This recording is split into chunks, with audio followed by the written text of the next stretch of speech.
Hello नमस्ते नमस्कार मेरे प्यारे विद्यार्थियों। आप लोगों ने कमेंट किया और पूछा कि सर एक ट्रिक लेकर आइए और आपके लिए लेकर आया हूँ ट्रिक समास का। अगर आप हिंदी व्याकरण में है परेशान और हिंदी व्याकरण में अगर समास आपको परेशान कर रही है तो आज के बाद समास कभी आपको परेशान नहीं करेगा। अगर कभी परेशानी होती है तो कमेंट करें और ट्रिक लेकर आएंगे। पूरे हम ट्रिक के माध्यम से आपको समास बताएंगे, समास के भेद भी बताएंगे और इसके बाद एक एक आपको ऑब्जेक्टिव कराएंगे मात्र 5 मिनट के वीडियो में। जी हाँ, 5 मिनट में आपका समास कंप्लीट करेंगे। बने रहें, देखें। सबसे पहले पूछेगा समास का भेद। तो जो ये विवादित है, लगभग समास का 6 ही भेद माना जाता है, लेकिन हम जानबूझकर यहाँ 7 लिखे। एग्जाम में 12th का जो पूछा था उसमें ऑप्शन 7 था, 6 था, तो बच्चे 7 मारे, वही बोर्ड कहा कि 7। ठीक है, आपको 7 एक नैया समास जोड़ दिया जाता है तो समास का भेद जो होता है 7 होता है। पहला है अव्ययी भाव समास, दूसरा तत्पुरुष, तीसरा कर्मधारय, चौथा द्विगु, पांचवा द्वंद्व, छठा बहुव्रीहि और 7वां जो है नैया समास हो गया। ठीक है, इतना समझ गए। अब एक एक हम समास के बारे में आपको बताएंगे। सबसे पहले ये वाला समास बहुव्रीहि 12 लिखे, इसको हम आपको बता देते हैं। ये बहुत आसान है। देखिए, बहुव्रीहि समास बाबू जिसमें विशेष अर्थ का बोध कराए। पहला पद, दूसरा पद, ये सब भुला जाइए, बचपन से हम लोग सीखते आए हैं। जिसको विशेष अर्थ का जो बोध कराए वो बहुव्रीहि समास होता है। याद रखिएगा, इसमें भगवान लोग का अधिकतर नाम आएगा। जैसे पहला हम नाम लेंगे, किसी काम की शुरुआत के लिए गणेश जी का नाम लेते हैं, श्री गणेशाय नमः, तो हम कहेंगे गजानन। गजानन गज का आनन है, जिसका सर जो हो गज का हो अर्थात गजानन, और गजानन अर्थात गणेश। लंबोदर, अरे लंबा है उदर जिसका, बड़ा सा जिसका पेट हो, है ना, उसको लंबोदर कहेंगे। ये नहीं कि मेरा पेट बड़ा हो गया तो मैं लंबोदर हो गया, जी नहीं। लंबोदर स्पेशल गणेश जी के लिए आया है, तो इस तरीका का जो हो गया गजानन हो गया, लंबोदर हो गया। समझ रहे ना। इसका नीलकंठ, नीला है कंठ जिसका अर्थात भगवान शिव शंकर। ठीक है, इसके बाद कहेंगे बीड़ा पानी, बीड़ा है हाथ में जिसका अर्थात माता सरस्वती। समझ रहे ना। इस तरीका का बहुव्रीहि समास होता है। बहुव्रीहि के बाद आपको लेकर चलते हैं नैया समास, जो कि अंतिम जो समास है नैया समास। उन नैया समास में कुछ नहीं जिसमें अ लगा हो, जिसमें मनाही का बोध हो। जैसे अज्ञान, अज्ञान, अ मतलब नहीं, ज्ञान मतलब ज्ञान। जिसको ज्ञान नहीं हो उसको अज्ञान कहेंगे। अनर्थ, अ मतलब नहीं, अर्थ मतलब अर्थ, अनर्थ, अनर्थ जिसका मतलब अर्थ नहीं निकले। ठीक है, अप्रिय, अ मतलब नहीं, प्रिय मतलब प्रिय, जो प्रिय नहीं हो उसको अप्रिय कहेंगे। ऐसे आपका नैया समास कंप्लीट होता है। नैया के बाद हम द्विगु, इसके लिए हम एक आपको ट्रिक बताएंगे, संख्या पूर्वे द्विगु। जिसके पहले संख्या दिख जाए, 1 2 3 4 5 6 कोई भी संख्या दिख जाए, एगो दशानन को छोड़कर, रावण को छोड़ करके, और वो क्या हो जाएगा, बहुव्रीहि समास में रावण आ जाता है, बाकी सब द्विगु समास होगा। जैसे यहाँ पर कहेंगे त्रिभुज, त्रिभुज का मतलब हुआ 3 भुजाओं का समूह।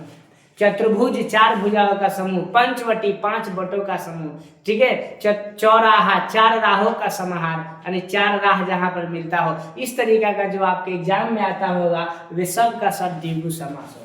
द्विगु के बाद में लेकर चलते हैं द्वंद्व। द्वंद्व से तो आसान कुछ नहीं, जो सेम दिखे, एक जैसा दिखे एकदम, जिसमें आपको तुक से तुक मिलाया जाए, इसमें जो है योजक चिन्ह लगा हो और या लगाकर जिसको बनाया जाए, वो होता है आपको द्वंद्व समास। जैसे हम कहेंगे प्यार से राधे कृष्ण, सीता राम, माता पिता, भाई बहन, दाल भात, एड़ी चोटी। समझना ना। तो ये सब क्या हो गया, ये सब आपको द्वंद्व समास में आता है।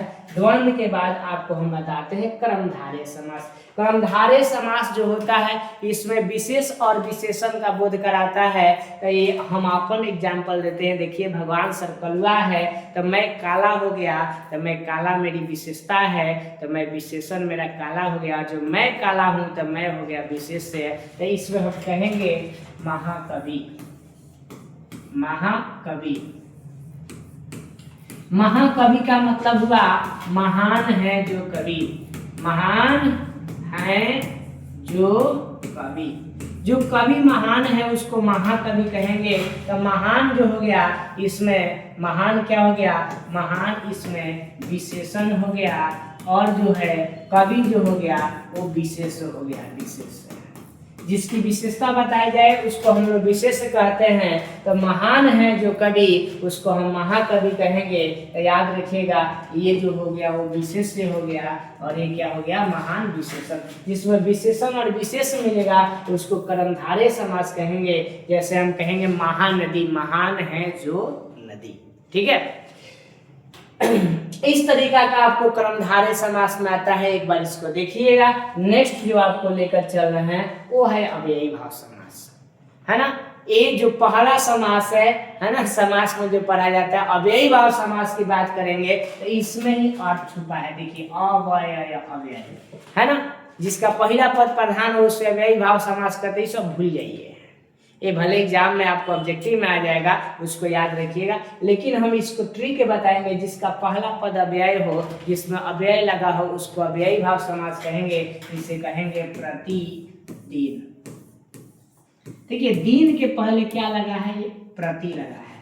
तो प्रति जो है यही का है अव्यय, यही अव्यय है, और दिन तो दिन है, समझ रहे ना। तो जिसमें अव्यय लगा हो वो अव्ययी भाव समास। जैसे हम एक और इसमें एग्जाम्पल दे देंगे, है ना, प्रतिदिन हो गया। इसके बाद में हम एक और एग्जाम्पल दे देंगे इसमें का, देख लीजिएगा, है ना। इसके लिए 1000 एग्जाम्पल आपको ऑब्जेक्टिव में हम दिए हैं, उसको देखिएगा, है ना। चैनल पर नए हैं तो शेयर कीजिए, सब्सक्राइब कीजिए और ले करके देखिए। तो एक बार आपको और हम क्विक रिवीजन करा देते हैं। और क्विक रिवीजन में जो यहाँ जो समास हमने बताया था, दो पदों का मेल समास कहलाता है। दो पदों का मेल क्या कहलाता है, समास कहलाता है। जबकि दो वर्णों का मेल क्या कहलाता है, संधि। जैसे दो पदों का मेल, जैसे हम यहाँ पर कहेंगे महाकवि, महाकवि यानी महान है जो कवि।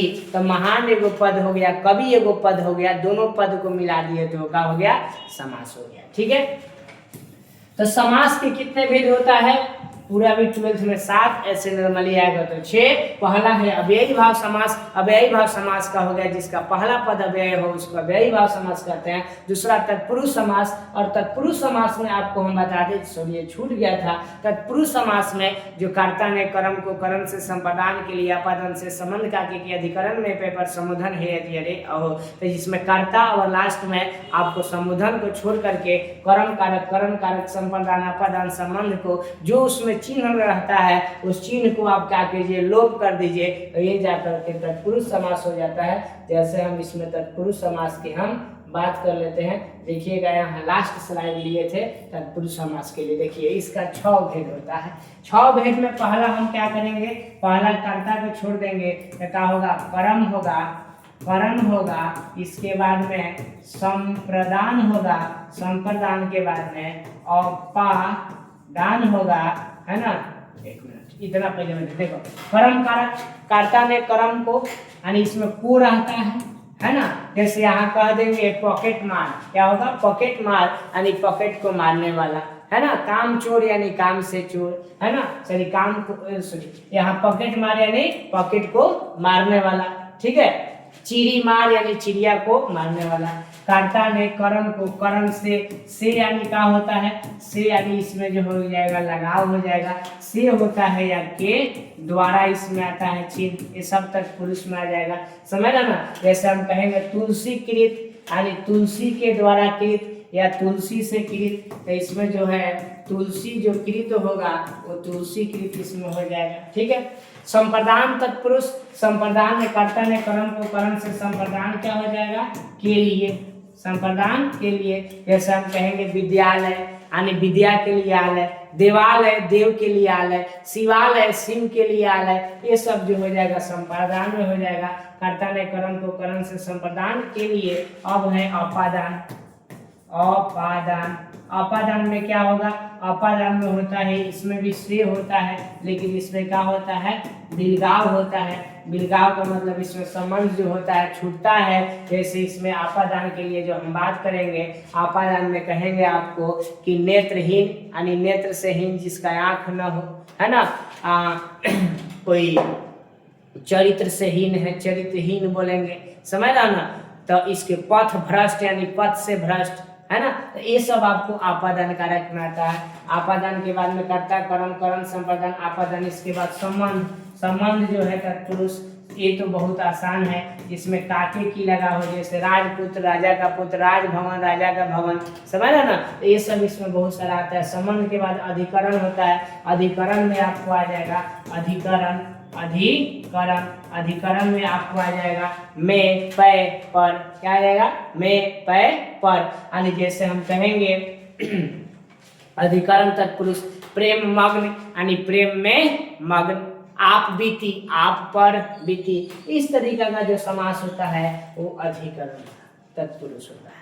उम्मीद करते हैं कि ये वीडियो आपको अच्छा समझ में आया होगा, और इसके बाद में हम एनिमेशन इसका करेंगे और इसमें आपको ले करके आएंगे, पीपीटी बनवाकर, थोड़ा सा समय दीजिएगा और इससे और ज़बरदस्त तरीका से आपको हम समास कराएंगे। तब तक इस वीडियो को देखिए, शेयर कीजिए, सब्सक्राइब कीजिए, लाइक कीजिए। धन्यवाद। जय हिंद, जय भारत। आपका दिन शुभ और मंगलमय हो।